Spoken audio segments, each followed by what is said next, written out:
تھوڑا کچھ سمجھنا بھی چاہیے. ایک معمولی سی بات ہے سمجھنے کی، غور طلب بات ہے، کبھی سوچا گیا یا نہیں سوچا گیا کہ جب آپ مکہ میں تھے تو نماز میں آپ کا رخ کدھر ہوتا تھا؟ کبھی غور کیا اس پہ کسی نے کہ جب آپ مکہ میں تھے تو نماز میں آپ کا رخ کدھر ہوتا تھا؟ حرم میں بھی پڑھتے، دار ارقم میں بھی پڑھتے، غاروں میں بھی پڑھتے، صحرا میں بھی پڑھتے. تو یقیناً دیگر تمام اہل مکہ کی طرح آپ کا رخ حرم ہی کی طرف ہوتا،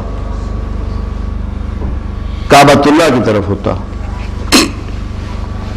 اور دیگر تمام عرب بھی جو مکہ کے رہنے والے تھے، قرب و جوار کے، ان سب کا رخ ادھر ہوتا.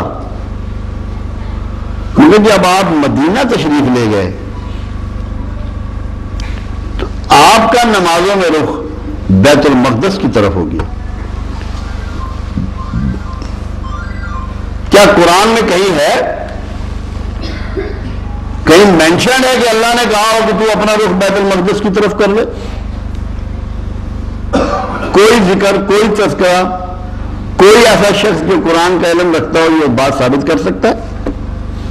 یقیناً نہیں ثابت کر سکتا، ہرگز نہیں کر سکتا، کیونکہ اللہ کا کوئی ایسا حکم موجود نہیں تھا. اس میں ایسے دو بھید تھے.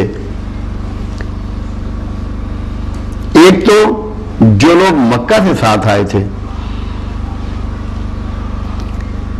وہ ساری زندگی حرم کی طرف منہ کر کے، کعبۃ اللہ کی طرف منہ کر کے نمازیں پڑھتے رہے. ان کا بیت المقدس سے کوئی تعلق نہ تھا، کسی قیمت پہ کوئی تعلق نہیں تھا. یہ انتہائی درجے کا ان کا ٹیسٹ تھا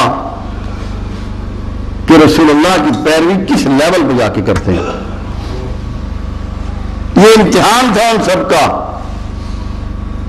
کہ جن کے باپ دادا نسل در نسل کعبۃ اللہ کی طرف منہ کر کے اپنی عبادت کرتے رہے، اور ان کو یہ کہا جائے کہ آقا کے پیچھے بیت المقدس کی طرف منہ کر لو. اور اس ٹیسٹ میں پاس ہوئے اور عظیم المرتبت اصحاب رسول کہلوائے. نہ کسی نے کوئی اعتراض کیا اللہ کے رسول پر، نہ توجیہات تلاش کی، نہ سوال کیا کہ سرکار آپ نے ایسا کیسے کر دیا. اور 18 مہینے کے بعد اب پھر رخ بدل جاتا ہے اور رخ جو ہے پھر مکے کو ہو جاتا ہے.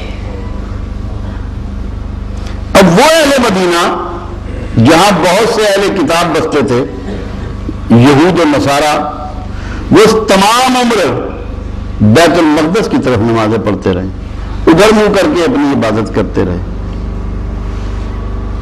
اب یہ مدینہ کے رہنے والوں کا امتحان تھا کہ ان کا قبلہ تبدیل کر دیا گیا کہ وہ پیروی مصطفیٰ میں ادھر بغیر کسی حجت کے، بغیر کسی سوال کے اس کو فالو کرتے ہیں یا نہیں کرتے.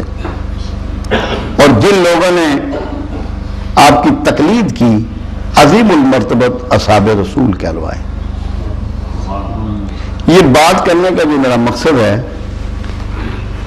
وہ صرف یہ ہے، کبھی بھی پوری زندگی میں کوئی ایک شخص اللہ کے رسول صلی اللہ علیہ وسلم کے کسی قول اور کسی فعل کے بارے میں توجیہ تلاش نہ کرے. کسی قسم کا سوال اس کے ذہن میں نہیں آنا چاہیے. ہمیشہ ہمیشہ کے لیے یہ بات اپنی گرہ باندھ لے، ورنہ علم ہو، عبادات ہو، صدقہ و خیرات ہو، نمازیں ہوں، سب ضائع ہو جائیں گی، کسی سے کچھ حاصل نہ ہوگا. یہ صرف اس لیے کیا گیا کہ آپ کو پیروی رسول کرنا ہے، بس. کوئی سوال زبان تو بڑی دور کی بات ہے، ذہن میں بھی نہیں اٹھنا چاہیے. اور جو اس فرما برداری کو پہنچ گیا وہ بغیر حساب کے جنت میں داخل ہوگا. اس کا حساب کوئی نہ لے گا، کیونکہ ایک کامل و اکمل رسول سے محبت اور فرمانبرداری کا تقاضا یہ ہے کہ ذہن میں کبھی سوال نہ ابھرے آپ کے کسی فعل کے بارے میں، کسی قول کے بارے میں، اگر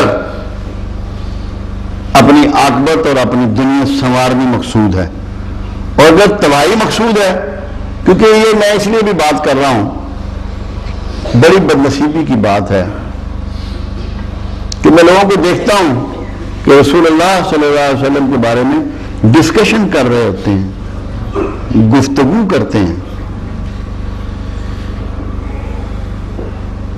کیا ہم میں سے کوئی اس حیثیت کا انسان ہے جو رسول اللہ کی زندگی کے کسی ایک شعبے کے بارے میں بھی پورا علم رکھتا ہو؟